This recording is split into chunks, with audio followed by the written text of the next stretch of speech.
وقال النبي صلى الله عليه وسلم تعس عبد الدينار تعس عبد الدرهم تعس عبد الخميسة إن أعطي منها رضي وإن لم يعط منها لم يرضى۔ معزز حاضرین، صحیح بخاری کی ایک روایت میں ہے، ابو ہریرہ رضی اللہ تعالیٰ عنہ کہتے ہیں کہ ہم لوگ مسجد میں اللہ کے رسول صلی اللہ علیہ وسلم کے ساتھ بیٹھے ہوئے تھے۔ مجلس میں ابو بکر و عمر بھی تشریف فرما تھے کہ اسی درمیان اچانک اللہ کے نبی صلی اللہ علیہ وسلم اٹھے اور ہمارے درمیان سے چلے گئے۔ آپ جب کچھ دیر تک واپس نہیں آئے تو ہم لوگوں کو ڈر ہوا کہیں اللہ کے نبی صلی اللہ علیہ وسلم کو کوئی ایذا اور تکلیف نہ پہنچا دے، کہیں ایسا نہ ہو کہ ہمارے اور رسول کے درمیان آمد و رفت میں کوئی رکاوٹ کھڑی کر دی جائے۔ اس لیے ہم سب لوگ نبی صلی اللہ علیہ وسلم کی جستجو میں نکل کھڑے ہوئے، نبی صلی اللہ علیہ وسلم کو تلاشنے کے لیے نکلے۔ نبی صلی اللہ علیہ وسلم کو تلاشتے ہوئے جہاں جہاں امکان تھا پائے جانے کا وہاں وہاں تلاش کیا میں نے، مگر نبی صلی اللہ علیہ وسلم ملے نہیں۔ یہاں تک کہ میں ایک ایسے باغ میں پہنچا جو چاروں طرف سے ہر دیواری سے گھرا ہوا تھا۔ میں نے اس سے پھر دروازہ تلاش کرنے کی کوشش کیا، لیکن اس چار دیواری کا کوئی دروازہ نظر نہیں آیا۔ اس کے بعد تلاشتے ہوئے میں نے ایک نالی پائی جو دیوار کے نیچے سے باغ کے اندر داخل ہو رہی تھی۔ اس کے بعد میں اس نالی میں گیا۔ حدیث کا لفظ ہے فَاحْتَفَظْتُ كَمَا يَحْتَفِظُ الثَّعْلَبُ، میں نے خود کو ایسے سمیٹا جیسے لومڑی اپنے آپ کو سمیٹنے کے لیے کسی جگہ میں جب گھسنا چاہتی ہے، تو گویا کہ میں نے اپنے آپ کو اپنے بدن کو سمیٹ کر اس نالی میں خود کو داخل کرنے کی کوشش کیا۔ دوسرا لفظ ہے فَاحْتَفَظْتُ كَمَا يَحْتَفِظُ الثَّعْلَبُ، میں نے زمین کو ہاتھوں سے کھودا جیسے کہ لومڑی زمین کو کھود کر اس میں گھستی ہے تاکہ میں اس دیوار کے اندر گھس سکوں۔ اور پھر اس کے بعد میں اندر گیا تو دیکھا کہ اللہ کے نبی صلی اللہ علیہ وسلم دیوار سے ٹیک لگائے ہوئے بیٹھے ہیں۔ کہا کہ ابو ہریرہ، کہا لبیک یا رسول اللہ، کہا کیا بات ہے؟ کہا کہ اللہ کے نبی صلی اللہ علیہ وسلم آپ ہمارے درمیان بیٹھے ہوئے تھے، سلسلے گفتگو جاری تھا، آپ اچانک وہاں سے اٹھ کے چلے آئے تو ہم کو ڈر ہوا، ہمارے دل میں یہ خوف پیدا ہوا کہیں ایسا تو نہیں کہ نبی صلی اللہ علیہ وسلم کو کسی تکلیف کے مرحلے سے گزرنا پڑ رہا ہو، کہیں ایسا تو نہیں کہ نبی صلی اللہ علیہ وسلم کو کہیں سے کوئی اذیت اور کوئی تکلیف دینے کی کوشش کی جا رہی ہو۔ اس لیے ہم سب لوگ آپ کی جستجو اور آپ کو تلاش کرنے کے لیے نکل کھڑے ہوئے۔ ابو بکر و عمر بھی نکلے ہیں آپ کو تلاشنے کے لیے۔ اللہ کے نبی صلی اللہ علیہ وسلم نے جب یہ بات سنی تو کہا کہ ابو ہریرہ یہ دونوں جوتے لو میرے اور جاؤ اس دیوار کے باہر جس سے تمہاری ملاقات ہو اور وہ یقین کے ساتھ لا الہ الا اللہ کی گواہی دیتا ہو تو تم اسے جنت کی بشارت دے دو۔ کہا کہ یہ دونوں جوتے لے کر کے جاؤ اور اس دیوار کے باہر جو بھی تم سے ملے اور وہ ایمان اور یقین کے ساتھ کلمہ توحید کی شہادت دیتا ہو تو اسے جنت کی بشارت دے دو۔ یہ جوتے لے کر کے اسی راستے سے باہر آئے جیسے کہ گھسے تھے نالی کے راستے سے۔ جیسے ہی نکلے عمر بن خطاب رضی اللہ تعالیٰ عنہ سے ملاقات ہوئی۔ یہ صحیح بخاری کی روایت میں ہے، عمر بن خطاب رضی اللہ تعالیٰ عنہ سے جب ابو ہریرہ سے ملاقات ہوئی تو ابو ہریرہ رضی اللہ تعالیٰ عنہ نے کہا کہ اللہ کے نبی صلی اللہ علیہ وسلم نے مجھے یہ جوتے دے کر کے بھیجا ہے اور حکم دیا ہے کہ اس دیوار کے باہر جس سے میری ملاقات ہو اور وہ یقین کے ساتھ کلمہ توحید کی شہادت دے رہا ہو تو میں اسے جنت کی بشارت دے دوں۔ یہ بات سنی عمر نے تو عمر بن خطاب رضی اللہ تعالیٰ عنہ نے ابو ہریرہ کے سینے پر ایک زبردست کچوکا لگایا، اتنا زبردست گھوسا انہیں دیا کہ وہ اپنی شرمگاہ کے بل زمین پر گر گئے۔ اس مار کی اور اچانک اس گھوسے کی تاب نہیں لا سکے اور زمین پر گر گئے۔ حدیث کا لفظ ہے آج جھانسا ابو ہریرہ بھی رکا، ایسا لگ رہا تھا کہ رونے سے پھوٹ پڑیں گے ابو ہریرہ، ان کی آنکھیں بہہ جائیں گی، بالکل رونے جیسی شکل بن گئی ان کی، اور اس کے بعد واپس چلے گئے۔ جیسے ہی دیوار کے اندر گھسے، اللہ کے نبی صلی اللہ علیہ وسلم نے کہا ابو ہریرہ کیا ہو گیا؟ ابو ہریرہ خوش واپس آئے تھے، لیکن جب دوبارہ واپس گئے تو رونے جیسی شکل، چہرہ بگڑا ہوا ہے اور ایسا لگ رہا ہے کہ آنکھیں آنسوؤں کا مینی برسا دیں گی۔ کہا کہ اللہ کے نبی صلی اللہ علیہ وسلم آپ نے جو حکم دے کر مجھے بھیجا تھا میں نے اس کی تعمیر کی، تو ابو ہریرہ نے مجھے اتنی سخت طرح سے مارا ہے کہ میں برداشت نہیں کر سکا اور میں اپنی شرمگاہ کے بل گر پڑا ہوں۔ اتنے میں ابو ہریرہ کہتے کہ فرق کے بعد عمر خلفی، جیسے ہی میں داخل ہوا عمر بھی داخل ہوئے پیچھے۔ اللہ کے نبی صلی اللہ علیہ وسلم سے عمر نے کہا اے اللہ کے رسول، کیا آپ نے اس کو اس بات کا حکم دیا تھا؟ جی ہاں۔ آپ نے اس کو اپنے دونوں جوتے دے کر بھیجے تھے؟ جی ہاں۔ آپ نے اس کو حکم دیا تھا کہ جو بھی ملے اور یقین کے ساتھ کلمہ توحید کی شہادت دیتا ہو اسے جنت کی بشارت دے دو؟ جی عمر۔ اللہ کے نبی صلی اللہ علیہ وسلم سے عمر نے کہا لا تفعل دع الناس يعملوا حتى لا يتكلوا فقال يا عمر خلهم۔ اللہ کے نبی صلی اللہ علیہ وسلم آپ لوگوں میں اس بات کا اعلان مت کروائیے، آپ لوگوں کو اس بات کی خبر مت دیجیے، کہیں ایسا نہ ہو کہ لوگ عمل کرنا چھوڑ کر اسی تقدیر پر اعتماد کر لیں، اسی بشارت اور اسی فضیلت پر اعتماد کر کے عمل سے اپنے آپ کو دور کر لیں، عمل کرنا بند کر دیں۔ اس لیے لوگوں کو عمل کرنے دیجیے، اس لیے آپ یہ وقت لوگوں تک مت پہنچائیے۔ اللہ کے نبی صلی اللہ علیہ وسلم نے کہا تو عمر تب جانے دو۔ اللہ کے نبی صلی اللہ علیہ وسلم نے کہا تو عمر تب جانے دو۔ یہ پورا واقعہ اسی طرح سے صحیح بخاری کے اندر موجود ہے۔ میرے عرض کرنے کا مطلب صرف اتنا ہے کہ اللہ کے نبی صلی اللہ علیہ وسلم صحابہ کرام کے جھرمٹ میں بیٹھے ہوئے تھے، اپنے پروانوں کے جھرمٹ میں محمد الرسول اللہ صلی اللہ علیہ وسلم آفتاب کی مانند جلوہ گر تھے، مگر جب اس بھیڑ سے اٹھے تو سب کے دل بے چین ہو گئے۔ نبی صلی اللہ علیہ وسلم کی غیبت، آپ کی غیر حاضری اور اچانک آپ کا وہاں سے نکل جانا سب کو کھل گیا، سب کو درد دے گیا، سب کو تکلیف میں مبتلا کر گیا، اور سب لوگ آپ کی جستجو میں نکل کھڑے ہوئے۔ ابو بکر و عمر بھی نکلے اور ابو ہریرہ جیسے پروانے بھی نکلے۔ کس بات پر؟ کون سی بات تھی؟ صرف اس بات کا غم تھا کہ کہیں نبی صلی اللہ علیہ وسلم کو کوئی تکلیف نہ پہنچ جائے،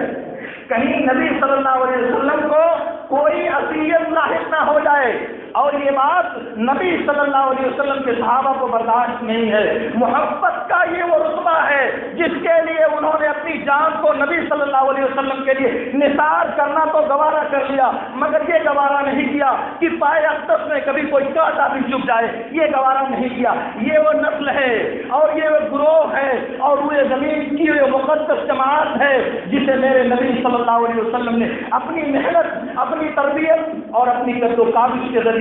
دنیا کی نظروں کے سامنے پیش کیا تھا۔ اسے کہا جاتا ہے محبت، اسے کہا جاتا ہے عقیدت، اور اسی کا نام ہے والہانہ لگاؤ۔ اور جب انسان یہ کلمہ پڑھتا ہے اور جب انسان اس بات کی گواہی دیتا ہے کہ اللہ کے علاوہ کوئی عبادت کے لائق نہیں اور محمد الرسول اللہ صلی اللہ علیہ وسلم کے علاوہ کوئی اتباع اور پیروی کے لائق نہیں، تو اس بات کا بھی اعتراف کرتا ہے، وہ اس بات کا بھی اقرار کرتا ہے کہ محمد الرسول اللہ صلی اللہ علیہ وسلم سے لگاؤ، محمد الرسول اللہ صلی اللہ علیہ وسلم سے عقیدت اور محمد الرسول اللہ صلی اللہ علیہ وسلم سے محبت کرتا ہوں میں، کیونکہ اگر یہ نہیں ہے تو پھر وہ انسان مومن نہیں ہے، وہ انسان دائرہ اسلام میں باقی نہیں رہ جاتا۔ اسی لیے بخاری اور مسلم کی ایک دوسری روایت میں ہے عبد الرحمن بن عوف رضی اللہ تعالیٰ عنہ سے ذرا سینے پہ ہاتھ رکھ کر میری نوجوان نسل کو یہ بات سننی چاہیے اور توجہ کے ساتھ آپ اپنے دل میں اسے بیٹھانے کی کوشش کریں. یہ میں واقعات نہیں سنا رہا آپ کو, دنیا کی وہ سچائی آپ کو بتانا چاہتا ہوں کہ اس سچائی کے ترازو میں آپ اپنے عمل کو اور اپنی ذات کو تولنے کی کوشش کریں. حقیقت کے اس معیار پر اپنی زندگی کو ناپنے کی کوشش کریں تو اندازہ لگائیں کہ آپ کہاں کھڑے ہوئے ہیں. عبد الرحمن بن عوف رضی اللہ تعالیٰ عنہ کہتے ہیں, یہ صحیح بخاری اور صحیح مسلم دونوں میں ہے, کہا کہ میں غزوہ بدر میں میدان مارکا میں کھڑا ہوا تھا کہ میرے دائیں جانب سے ایک کمسن بچہ آیا اور چپکے سے کہا کہ چچا آپ ابو جہل کو پہچانتے ہیں؟ میں نے کہا بچے تمہیں اس سے کیا کام ہے؟ اس بچے نے کہا کہ اے چچا میں نے سنا ہے کہ وہ اللہ کے نبی صلی اللہ علیہ وسلم کو گالیاں دیتا ہے. اللہ کی قسم اگر میں نے اس کو دیکھ لیا تو جب تک میں نہ مر جاؤں یا وہ نہ مر جائے میں اسے جدا نہیں ہو سکتا. لا یفارق صلاتي صلاته حتى يموت العاجل منا موتا, جب تک ہم میں سے کسی کی موت نہیں ہو جاتی میں ان سے الگ نہیں ہو سکتا. اس کے بعد تھوڑی دیر میں ٹھہرا رہا کہ میرے بائیں جانب سے ایک دوسرا نوجوان بچہ آیا, اس نے بھی یہی بات چپکے سے کہی کہ چچا آپ ابو جہل کو پہچانتے ہیں؟ میں نے کہا بیٹا تم اس کو کیا کرو گے؟ اس نے بھی یہی جواب دیا واللہ لئن رأیتہ لا یفارق صلاتي صلاته حتى يموت العاجل منا موتا. کہا کہ اللہ کی قسم اگر میری نظر اس پر پڑ گئی تو جب تک میں نہ مر جاؤں یا وہ نہ مر جائے میں اس سے الگ نہیں ہو سکتا.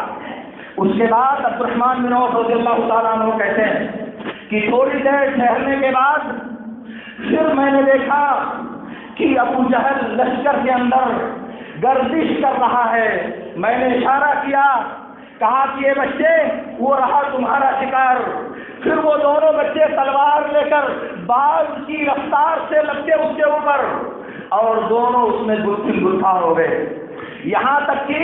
اس امت کے فرعون کو ان دونوں نے زمین پر گرا دیا. معاذ اور معوذ افرا کے دو بیٹے جنہوں نے اس فرعون کا جسے اس امت کا فرعون کہا جاتا ہے, یہ تاریخی روایات ہیں, یہ نبی صلی اللہ علیہ وسلم سے ثابت نہیں ہے, لیکن میرے عرض کرنے کا مطلب یہ ہے کہ ان دو نوجوان بچوں نے اسے زمین پر گرا دیا. بخاری کی روایت میں بعد میں عبداللہ بن مسعود رضی اللہ تعالیٰ عنہ گئے اور اس کا سر کاٹا, اور اس موقع سے جب وہ مر رہا تھا تو ابو جہل نے کہا تھا فلو غیر افکار قتل نکاش, مجھے کسی کسان کے بچے نے قتل نہ کیا ہوتا, مجھے کسی بڑے آدمی نے قتل کیا ہوتا. فرعونیت کا غرور اور تکبر اس حد تک موجود ہے کہ جان جا رہی ہے, تلواروں سے زخمی ہے اور زمین پر پڑا ہوا ہے, گر نہیں سکتا, اٹھ نہیں سکتا, مگر غرور کا یہ عالم ہے, کبر و بخت کا یہ عالم ہے کہ کاش مجھے کسی بڑے آدمی نے قتل کیا ہوتا, میری موت کا سبب یہ کسان نہیں بنا ہوتا, کوئی بڑا آدمی بنا ہوتا. اصل میں قریش کے لوگ مکہ میں تاجر پیشہ تھے اور مدینے کے لوگ زراعت پیشہ تھے, کھجوریں نخلستان وغیرہ کے مالک تھے وہ, اس لیے قریش کے لوگ ان کو کسان کہا کرتے تھے. بہرحال بیان لے کرنا چاہ رہا ہوں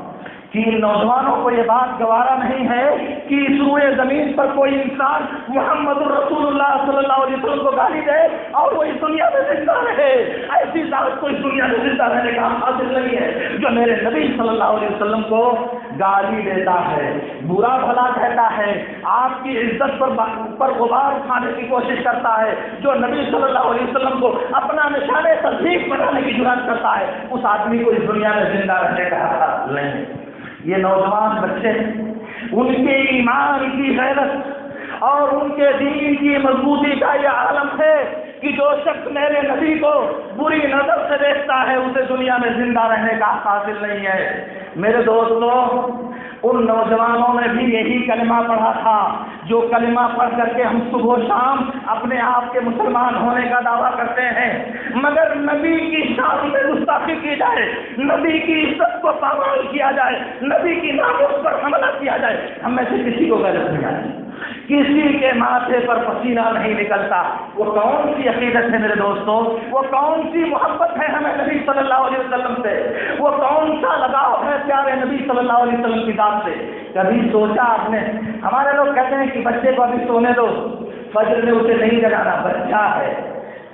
بڑا ہوگا تو سیکھ جائے گا۔ بچپن میں جو تربیت دی جاتی ہے، تمکین میں جو بات بچوں کو سکھائی جاتی ہے، وہ زندگی بھر باقی رہتی ہے۔ اور جن اولاد کے والدین ارے بچہ ہے بھی جانے دو بعد میں سمجھ جائے گا، بوڑھا ہونے تک وہ کبھی جواب نہیں ہوتا، بوڑھا ہونے تک کبھی وہ معصوم نہیں ہوتا اور کبھی وہ شریعت کا پابند نہیں بنتا۔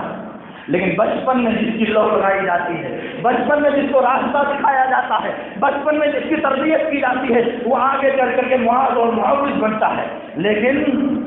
ارے بھی سو جانے تو بچہ بچہ بعد میں اٹھ جائے گا، وہ کب بڑا ہوگا؟ یہ 14 اور 15 سال کے بچے،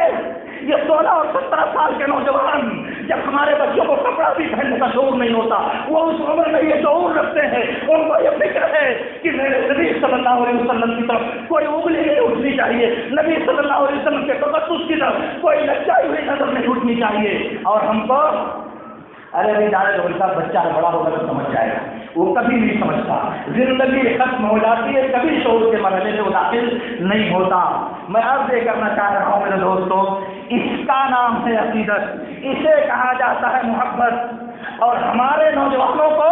نبی صلی اللہ علیہ وسلم کے بجائے دنیا کے فاجر اور فاسق کردار اور دنیا کے بدین ہیروؤں سے محبت ہے۔ ان کے بال کی نقالی، ان کے فیشن کی نقالی، ان کے لباس کی نقالی، ان کی شکل و صورت کی نقالی عام ہے ہمارے نوجوانوں کو۔ مگر نبی کی شکل جیسی شکل بنا لی جائے، چہرے پر داڑھی لگ لی جائے تو سماج تانا دے گا، دنیا کیا کہے گی؟ اس کی پرواہ ہے کہ دنیا تانا دے گی ہمیں، لیکن اس کی پرواہ نہیں ہے کہ ہم کلمہ کے اقرار میں جھوٹے ہیں، ہم نے دعویٰ کیا نبی سے محبت کا، ہمارا یہ دعویٰ جھوٹا ہے، اس کی پرواہ نہیں ہے ہم کو، اس کی فکر نہیں ہے ہم کو۔ ہمارا نوجوان بچہ اپنا لباس نبی صلی اللہ علیہ وسلم کے لباس کے مطابق ٹخنے سے اوپر نہیں پہن سکتا۔ کیوں بھائی؟ ارے دنیا کہے گی کہ ابھی سے تم اس سے اوپر لباس پہن رہے ہو، دنیا تانا دے گی کہ یہ بچہ اوپر لباس پہنتا ہے، اس لیے ہم اوپر لباس نہیں پہن سکتے، ٹخنے سے نیچے زمین کو صاف کرتے ہوئے ہمارا کپڑا رہے گا۔ اور پھر بھی دعویٰ ہے نبی صلی اللہ علیہ وسلم سے محبت کا، پھر بھی دعویٰ ہے نبی سے عقیدت کا۔ ہماری نوجوان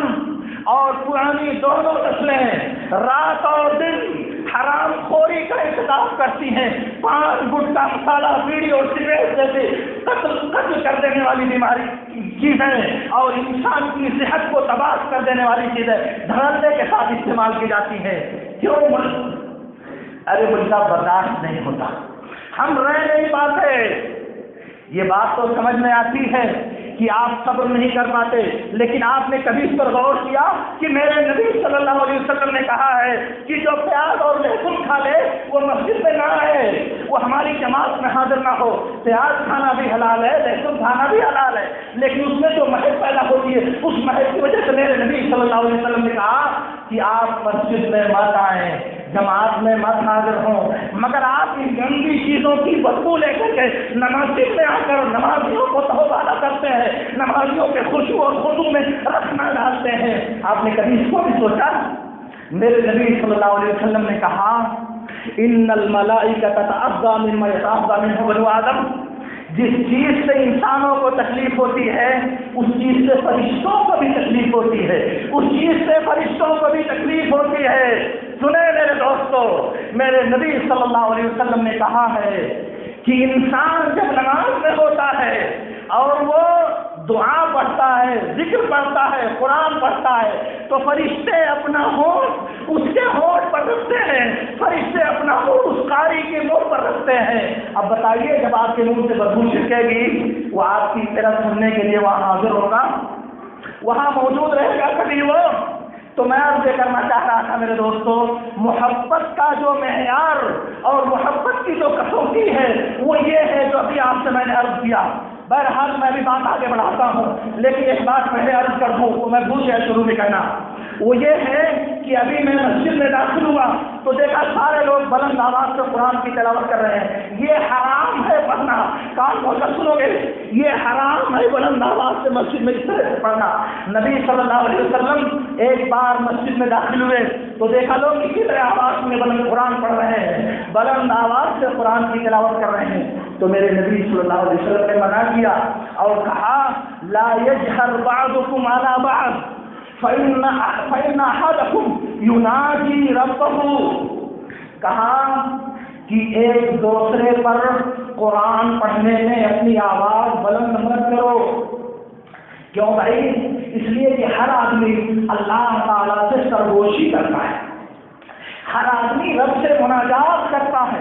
ہر آدمی رب سے اپنی گفتگو پیش کرنا چاہتا ہے. تو آپ کی آواز تو بلند ہوگی تو جو نمازی مسجد میں ابھی داخل ہوا ہے اور وہ 2 رکعت نماز پڑھنا چاہتا ہے جو اس پر فرض ہے, تو وہ نماز پر توجہ دے گا یا آپ کی طرف پر توجہ دے گا؟ اس کا دل, اس کی توجہ جس طرح تقسیم کرنے کا سبب آپ بن رہے ہیں, اس سے میرے نبی صلی اللہ علیہ وسلم نے منع کیا ہے. اس لیے اس طرح سے بلند آواز سے مسجد میں قرآن پڑھنا کہ دوسرے نمازیوں کو پریشانی تشویش ہو, یہ جائز نہیں ہے.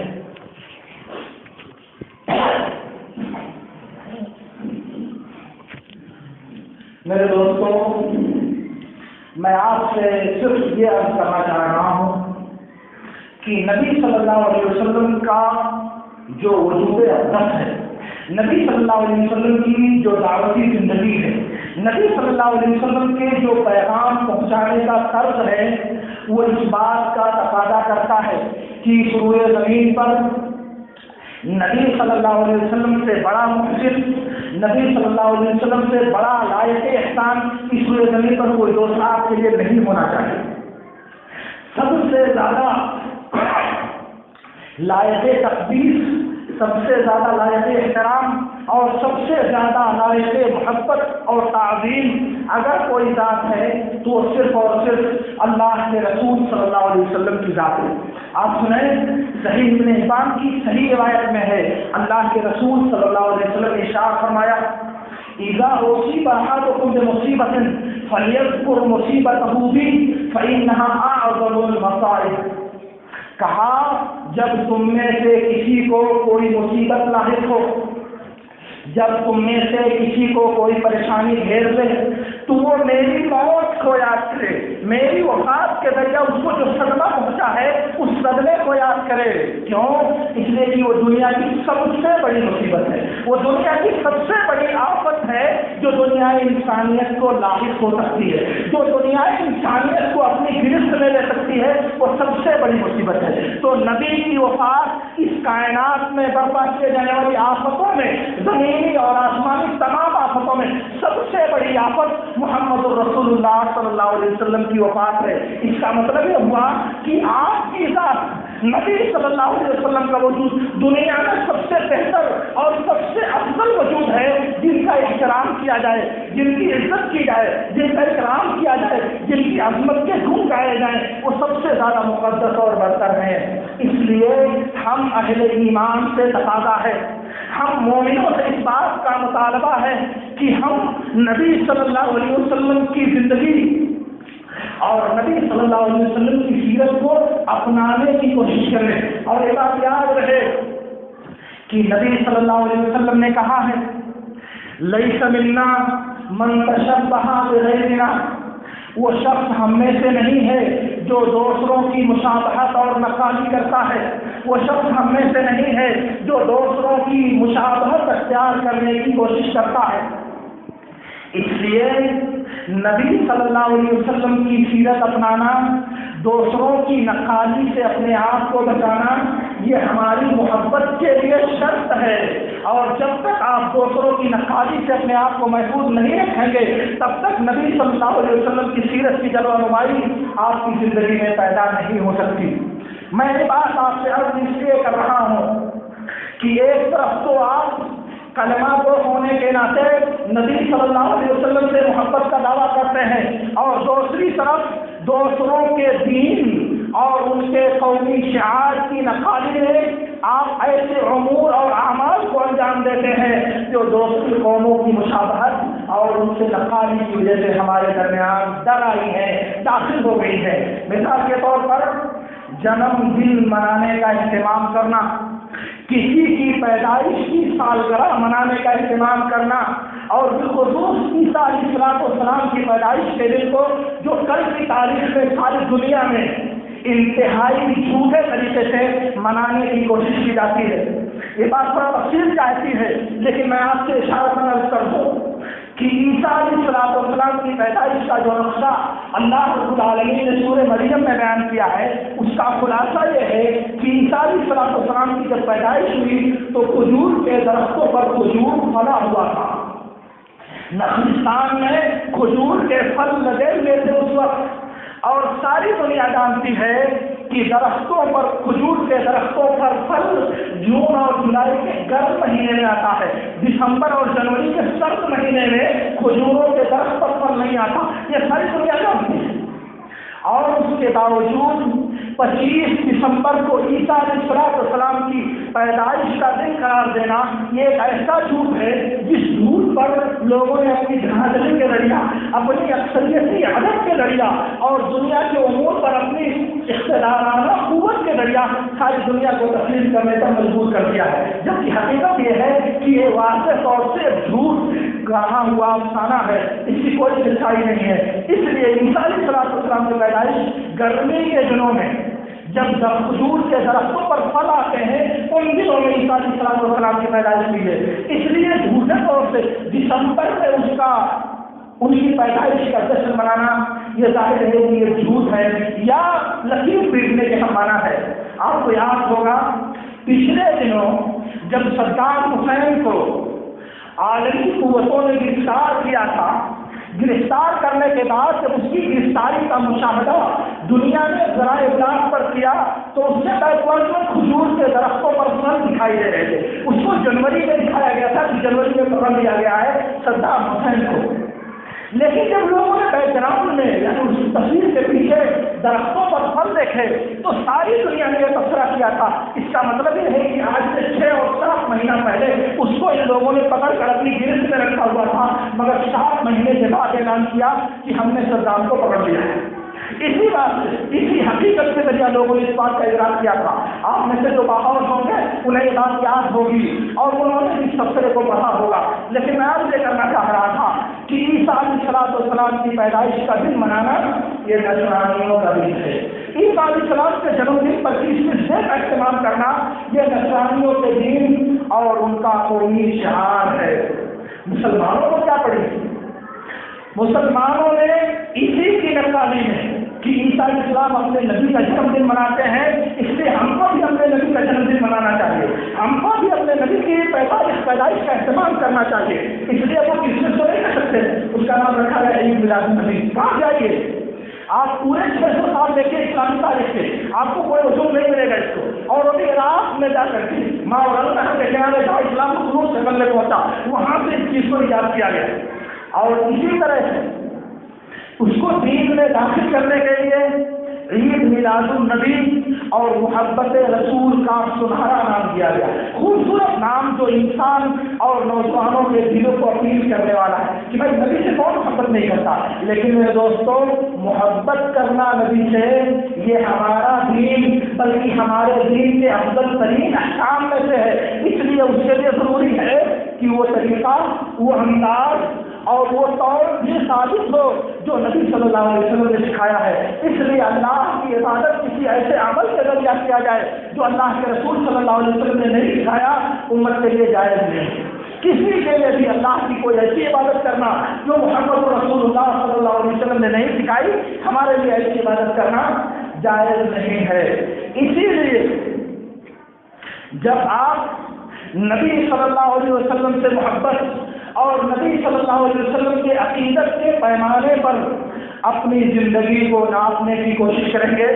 خود کو نبی صلی اللہ علیہ وسلم کی سیرت کی روشنی میں اپنا موازنہ کرنے کی کوشش کریں گے، تب آپ کو اندازہ ہوگا کہ آپ کا ایمان کہاں ہے، آپ کی محبت کہاں ہے اور آپ کی عقیدت کہاں ہے۔ ورنہ زبانی طور سے ساری دنیا کے مسلمان، کوئی بھی مسلمان ایسا نہیں ہے جو نبی صلی اللہ علیہ وسلم سے محبت کا دعویٰ نہ کرتا ہو، لیکن صرف دعویٰ کرنے سے کوئی بات ثابت نہیں ہوتی جب تک دعوے کے ساتھ اس کی دلیل نہ پیش کی جائے۔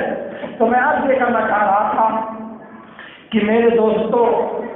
نبی صلی اللہ علیہ وسلم سے محبت کا یہ انداز جو اصحاب نبی نے دنیا کے سامنے پیش کیا ہے، وہ ہمارے لیے ایک معیار، ایک پیمانہ اور ایک کسوٹی ہے۔ اسی کی روشنی میں ہمیں اپنے دعوے کو ناپنے کی، تولنے کی اور پرکھنے کی کوشش کرنی چاہیے۔ اس لیے جب بھی آپ کے دماغ پر یہ شیطان مسلط ہو کہ ہم تو نبی صلی اللہ علیہ وسلم سے عقیدت رکھنے والے ہیں، تو آپ کو یہ سمجھنا چاہیے کہ عقیدت کا جو انداز اصحاب نبی نے دنیا کے انسانوں کے سامنے پیش کیا ہے، وہ انداز ہماری زندگی میں ہے یا نہیں۔ یہ میرے آپ کے کسی دوسرے کے کہنے کی بات نہیں، یہ ہم میں سے ہر فرد کے ضمیر اور اس کے ایمان کی بات ہے۔ اس لیے ایمان کا کبھی کبھی انسان کو جائزہ لینے کی کوشش کرنی چاہیے۔ کبھی فرصت سے بیٹھ کر تنہائی میں اپنی زندگی کے گزرے ہوئے اعمال، اپنی زندگی کی بتائی گئی سیرت پر ایک نظر ڈالنی چاہیے۔ کبھی سنجیدگی کے ساتھ بند کمرے میں خلوت میں بیٹھ کر کبھی غور کرنا چاہیے میرے دوستوں، ورنہ یاد رکھیں یہ زندگی کبھی آپ کے ساتھ وفا کرنے والی نہیں، یہ زندگی کبھی آپ کے مطلب اور مفاد کا ساتھ دینے والی نہیں، یہ زندگی تو کبھی آپ کے ساتھ وفاداری نہیں کر سکتی۔ اس زندگی میں سرکار دو عالم محمد رسول اللہ صلی اللہ علیہ وسلم کے ساتھ وفا نہیں کی، اس لیے تو نبی صلی اللہ علیہ وسلم کو جو حبیب کائنات اس دنیا میں اللہ کی نظر میں جن سے زیادہ کوئی محبوب اور پسندیدہ نہیں تھا، ان کو اس دنیا میں اس نے زندہ نہیں رہنے دیا، تو ہمارا اور آپ کا کیا شمار ہوگا میرے دوستوں؟ ہماری اور آپ کی کیا حیثیت ہے اس کے سامنے؟ اگر وہ منظر آپ یاد کر لیں، اگر وہ نقشہ کبھی آپ کے دماغ میں تازہ ہو جائے جو نبی صلی اللہ علیہ وسلم کے اس دنیا سے رخصت ہوتے وقت پیش آیا تھا، تو میں نہیں سمجھتا کہ آپ کا جگر چھم نہیں ہو جائے گا، میں نہیں سمجھتا کہ آپ کا کلیجہ پھٹ نہیں جائے گا۔ جو منظر اس قدر دردناک ہے کہ اگر ام المؤمنین عائشہ رضی اللہ تعالیٰ عنہ، عبداللہ بن عباس رضی اللہ تعالیٰ عنہ، انس بن مالک رضی اللہ تعالیٰ عنہ کی یہی مختصر روایت ہے، اگر آپ کے سامنے پیش کر دی جائے تو مجھے لگتا ہے کہ آپ کا کلیجہ منہ کو آ جانا چاہیے، مجھے لگتا ہے کہ آپ کا کلیجہ آپ کی حلق میں اٹک جانا چاہیے، اگر دل میں ایمان اور یقین کی ذرا بھی رمق باقی ہے تو۔ بہرحال میں آپ سے عرض کرنا چاہ رہا ہوں کہ اللہ رب العالمین سے توفیق طلب کیجیے اور اللہ رب العالمین سے دعا کیجیے کہ اللہ رب العالمین آپ کی زندگی میں نبی صلی اللہ علیہ وسلم کی محبت کا جو انداز ان صحابہ نے پیش کیا ہے وہ انداز اللہ رب العالمین ہمیں عطا کر دے۔ اللہ رب العالمین ہمیں نبی کی سنتوں کا شہدائی، نبی کی سیرت کا شہدائی بنا دے۔ اللہ رب العالمین سے اس دعا کے ساتھ میں آپ سے رخصت ہوتا ہوں۔ اقول لکم ما تسمعون واستغفر اللہ لی ولکم۔